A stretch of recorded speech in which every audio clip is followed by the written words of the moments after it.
नीतीश कुमार का सीएम कुर्सी छोड़ना आखिरकार तेजस्वी यादव के लिए बड़ा राजनीतिक मौका बताया जा रहा है।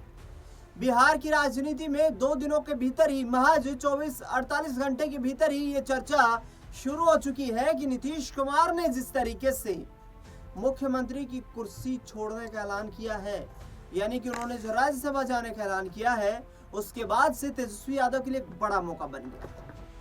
दरअसल पहले चर्चा ये थी कि तेजस्वी यादव राज्यसभा जा सकते हैं, लेकिन अब नीतीश कुमार के राज्यसभा जाने के अटकलों के बीच तेजस्वी यादव अपने आप को फिर से रिस्टैंड करने में यहाँ पर कोशिश करते हुए नजर आ रहे हैं। आंकड़े बताऊंगा, कुछ चुनावी रणनीतिकार किस तरीके से तेजस्वी यादव की सरकार बनने तक का आंकलन करते हुए नजर आ रहे हैं। लेकिन उससे पहले नीतीश कुमार को लेकर जो बड़ा बयान सामने आया है उनका खुद का और उनकी पार्टी का, वो आपको सबसे पहले यहाँ पर बताना चाहूंगा। नीतीश कुमार ने कहा है कि वो बिहार से अलग नहीं हो रहे हैं, बिहार की सरकार का मार्गदर्शन वो करते रहेंगे, बिहार को विकास की पटरी पर लगातार आगे बढ़ाने के लिए उनकी महत्वपूर्ण जो योजना है वो लागू रहेंगी। इसके साथ साथ नीतीश कुमार ने यह भी कहा है कि जो भी सरकार चलती रहेगी, जो मुख्यमंत्री रहेगा, उसका सीधे मार्गदर्शन करके और अहम योगदान हम बिहार को आगे बढ़ाने में देते हुए नजर आएंगे। कुल मिलाकर देखा जाए तो कहीं ना कहीं बिहार की जनता को ये कन्विंस करने की कोशिशें नीतीश कुमार कर रहे हैं कि वे बिहार से दूर नहीं जा रहे हैं। लेकिन दिल्ली में बैठकर आखिरकार नीतीश कुमार क्या रणनीति बनाएंगे, इस पर भी सबकी नजरें टिकी हुई है। बहरहाल आपको बता दें कि तेजस्वी यादव के लिए आखिरकार राजनीतिक जानकारों का ये क्यों मानना है कि उनके लिए एक बड़ा मौका खड़ा हो गया है बिहार की राजनीति में अपने आप को फिर से सत्ता की कुर्सी के करीब जाने के लिए। दरअसल बता दें आपको कि संख्या बल के आधार पर देखा जाए तो बिल्कुल ऐसा ही प्रतीत होता है जैसा कि रणनीतिकार चर्चा करते हुए नजर आ रहे हैं। जेडीयू के पास इस वक्त 85 विधानसभा सीटें हैं, वहीं बीजेपी के पास 89 विधानसभा सीटें। ऐसे में जिस तरीके से आरजेडी के पास 25 विधानसभा सीटें हैं, 6 विधानसभा सीटों पर विधायक जो हैं वो कांग्रेस के पास हैं, 5 सीटें वाम दलों के पास हैं और 5 सीटें एआईएमआईएम के पास हैं, 1 सीट बीएसपी के पास है। यानी कि कुल मिलाकर के इन विधायकों की संख्या हो जाती है 126, जो कि बिहार के विधानसभा में सरकार के बहुमत के आंकड़े को छूने से 4 संख्या बल ज्यादा नजर आती है। बिहार में 122 का बहुमत है और 126 इनके पास संख्या बल जुड़ता हुआ नजर आ रहा है। यदि ऐसी कोशिशें करे तेजस्वी यादव और उन्हें जेडीयू का समर्थन मिल पाए तो यहां पर बीजेपी को बड़ा झटका दे सकते हैं। और इससे पहले भी ऐसा नीतीश कुमार की पार्टी की तरफ से किया गया है कि चुनाव लड़ा बीजेपी के साथ, बीच में साथ छोड़ दिया, आरजेडी के साथ चले गए, डिप्टी सीएम तेजस्वी को बना दिया और सरकार चलाते रहे। फिर झटका दे दिया तेजस्वी को, बीजेपी के साथ दोबारा वापस आ गए, सीएम खुद नीतीश कुमार बने रहे, डिप्टी सीएम बीजेपी का बना दिया, फिर सरकार चलाते रहे। तो नीतीश कुमार चित भी पट भी दोनों तरीके से राजनीति करते हुए 25 सालों से बिहार की राजनीति में देखे जा रहे हैं।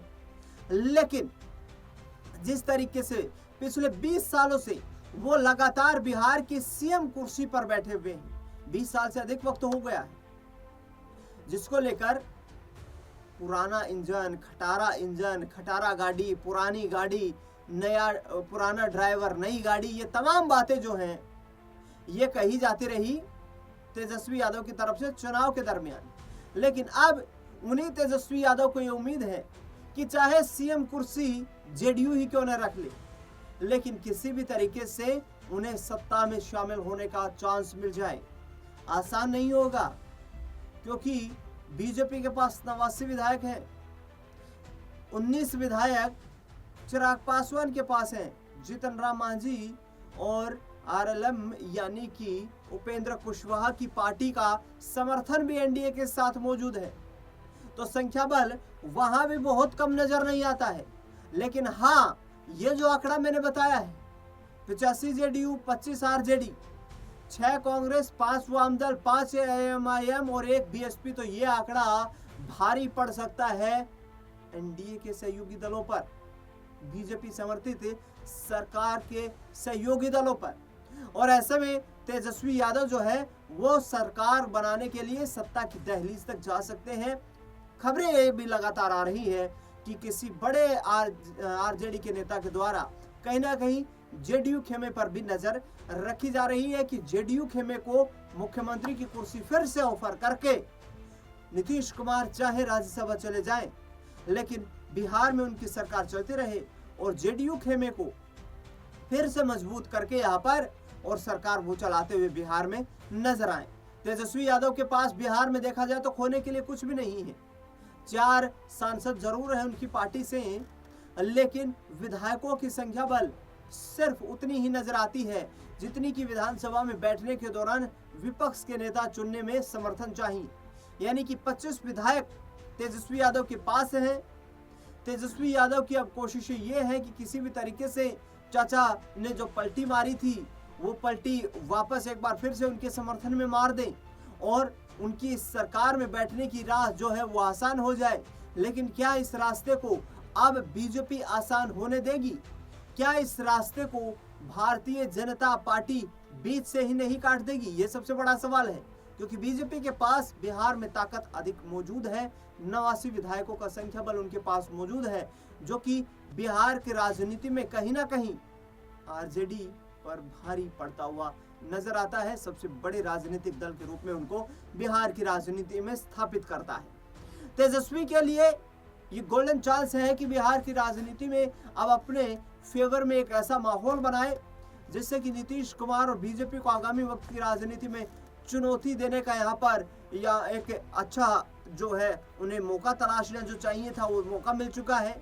लेकिन आगामी वक्त में नीतीश कुमार क्या पटना से दूर रहकर, क्या बिहार से दूर रहकर अपनी पार्टी को भी बचा पाएंगे, एकजुट रख पाएंगे? ये भी सबसे बड़ा सवाल है, क्योंकि पिछले दिनों जिस तरीके से खबरें सामने आई कि आरएलएम जो है यानी कि राष्ट्रीय लोक मोर्चा उपेंद्र कुशवाहा की पार्टी जो है उसके बीजेपी में विलय की खबरें सामने आ गई थी, और बीजेपी में विलय की खबरें सामने आते ही सीधे संकेत ये थे कि अब भारतीय जनता पार्टी छोटे राजनीतिक दलों के साथ साठगांठ करके यानी कि उनका विलय करके या फिर उन्हें महत्वपूर्ण पद दे करके अपने पक्ष में करके बिहार में सबसे बड़ा राजनीतिक दल बनने का प्रयास किया जाएगा।